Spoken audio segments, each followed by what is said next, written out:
பச்சை மிளகா 3 பொடி பொடியாக சவுசல் கட் பண்ணி வச்சுருந்தோம், அதையும் போட்டுடலாம். கொஞ்சோண்டு சின்ன வெங்காயம், அது கூட கல்லுப்பு ஒரு 5 மினிட்ஸ் மூடி வச்சிடலாம்.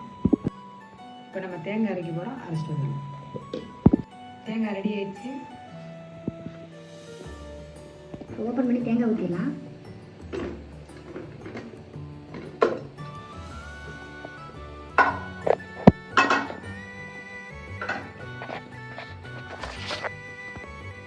தேங்காய் ஊற்றிடலாம். இப்போ